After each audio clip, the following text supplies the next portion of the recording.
पटना में कदम कुआं थाना भवन के निर्माण के लिए 50 डेसिबल भूमि आवंटित की गई थी। डाइट का उसको सुधार करने के लिए राज्य सरकार ने सभी सदर अस्पताल, जिला अस्पताल, कमला बलान के बाएं तटबंध और दाएं तटबंध का ऊंचीकरण प्लानिंग एरिया बनाए जा रहे हैं।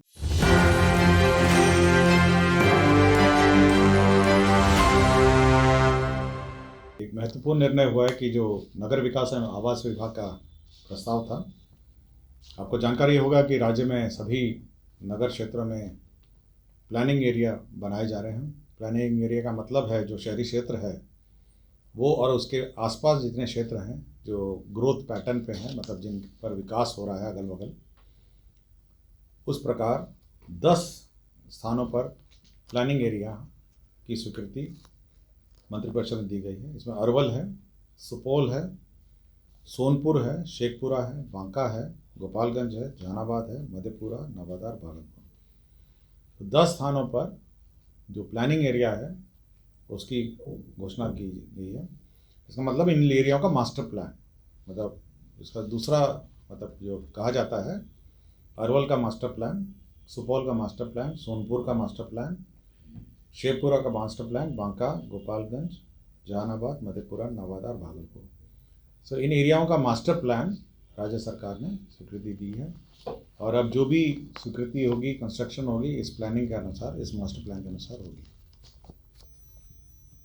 दूसरा ये है कि जो जन निजी भागीदारी के माध्यम से ये बख्तियारपुर ताजपुर पुल का निर्माण किया जा रहा था, यह कॉन्ट्रैक्ट रद्द हो गया था। अब उस कॉन्ट्रैक्ट को पुनर्जीवित करते हुए यह निर्णय लिया गया कि उसको पुनः कंप्लीट किया जाए। और एक महत्वपूर्ण उसमें एक पार्ट था, पहले ये प्रावधान था कि राज्य सरकार जो ऋण के रूप में देगी और बैंक जो ऋण के रूप में देंगे वो बराबर हिस्सेदारी में उसकी वसूली होनी थी टोल के माध्यम से। अब यह निर्णय लिया गया माननीय उच्च न्यायालय के आदेश के आलोक में कि पहले बैंक का जो ऋण है उसको लौटाया जाएगा टोलिंग से, उसके बाद जो बची हुई राशि है टोलिंग से वो राज्य सरकार का ऋण लौटाया जाएगा। तो जो क्रम है, पहले दोनों का बराबर वसूली होना था टोल के माध्यम से, अब बैंक का पहले होगा, उसके बाद राज्य सरकार ने जो ऋण दिया है उसका फिर वसूली होगा। कमला बलान के बाएं तटबंध और दाएं तटबंध का ऊंचीकरण की स्वीकृति दी गई है। कमला बलान में आपको जानकारी होगा कि एक महत्वपूर्ण स्थल पर है, तो इसकी प्रशासनिक स्वीकृति दी है कि इसके तटबंध बाएं और दाएं तटबंध में, और इसमें किलोमीटर 66.3 है फटकी कुट्टी से किलोमीटर 92.500 पुनाच, एवं कमला बलान के दाएं तटबंध के किलोमीटर 64 ठेगा से किलोमीटर 94 फलवा। तो ये दोनों की जो दोनों तटबंध है 296 करोड़ 89 लाख है। ये सेंट्रली स्पॉन्सर्ड स्कीम है जिसमें केंद्रांश है 60% और राज्यांश है 40%। तो ये एक महत्वपूर्ण योजना है जिसकी स्वीकृति दी गई। पटना में कदम कुआं थाना भवन के निर्माण के लिए ये 50 डेसिबल भूमि आवंटित की गई थी। वर्तमान में ये भूमि ग्रीन एरिया पार्क के रूप में मास्टर प्लान में अंकित है। जब थाना बनेगा तो इसका लैंड यूज़ का परिवर्तन किया जाना है, जिसके ये किया गया। और सुनील कुमार सिन्हा जी थे, ये पथ निर्माण विभाग के सहायक अभियंता, ग्राम अभियंत्रण संगठन सिमडेगा, संप्रति सहायक अभियंता, गुण नियंत्रण पथ अवर प्रमंडल हाजीपुर में पदस्थापित थे। सीबीआई न्यायालय में सीबीआई का केस हुआ था, सीबीआई न्यायालय में इनको दोषी करार दिया है, इसलिए इनको बर्खास्त करने की। अस्पतालों में व्यवस्था रहने का और जो फूड का व्यवस्था है, डाइट का, उसको सुधार करने के लिए राज्य सरकार ने सभी सदर अस्पताल, जिला अस्पताल एवं अनुमंडलीय अस्पताल में जो इंडोर पेशेंट होते हैं, अंतरवासी जो है, उसे वस्त्रों की आपूर्ति, अस्पताल भवन एवं परिसर की साफ सफाई एवं वस्त्रों की धुलाई एवं सभी चिकित्सा महाविद्यालयों में मरीजों के लिए वस्त्र की आपूर्ति, अस्पतालों के भवन परिसर की साफ सफाई का कार्य अब बिहार जीविकोपार्जन समिति द्वारा संपोषित संगठन जीविका के माध्यम से किए जाने का स्वीकृति है। तो जीविका के माध्यम से अब ये काम होगा, सभी के वस्त्रों की आपूर्ति, अस्पताल भवनों में परिसर की साफ सफाई। तो ये निर्णय लिया गया है कि जीविका ही अब इनके जो यूनिफॉर्म है ये सब सिलेंगी, मेडिकल जो पेशेंट्स हैं उनकी सीलेंगी और साफ़ सफाई रखेंगे।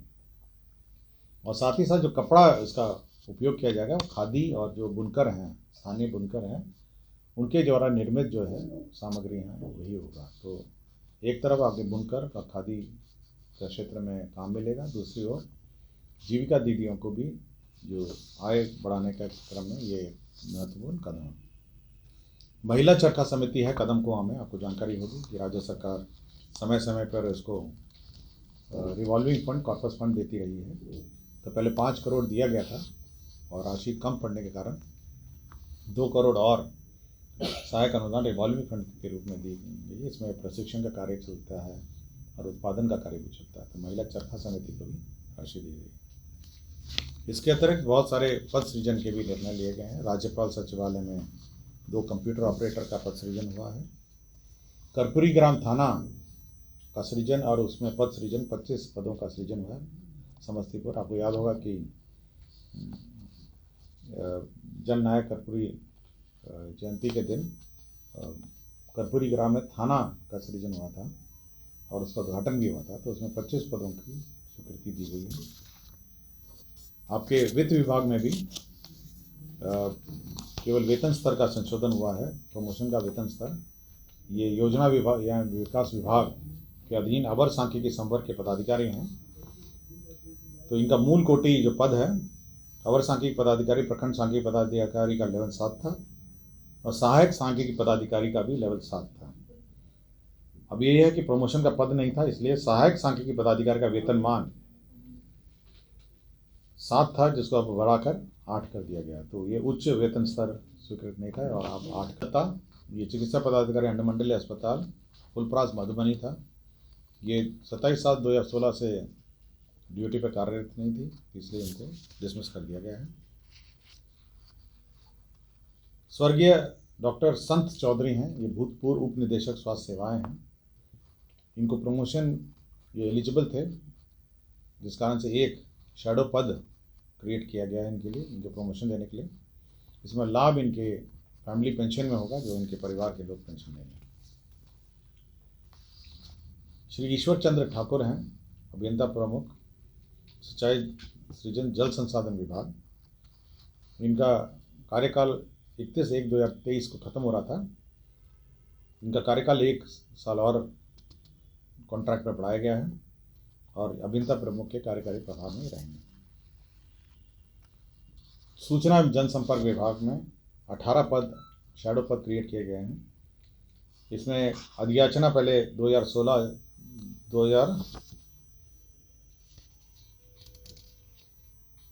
2009 में यह अधियाचना सीधी भर्ती के लिए भेजी गई थी।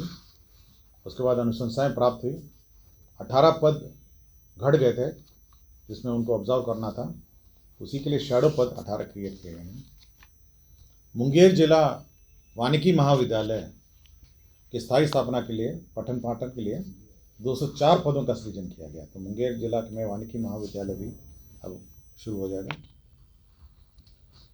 पटना जिला अंतर्गत बख्तियारपुर अंचल के मौजा देदौर थाना 145 में पाटलिपुत्रा विश्वविद्यालय की स्थापना के लिए शिक्षा विभाग को भूमि का स्थानांतरण किया गया है।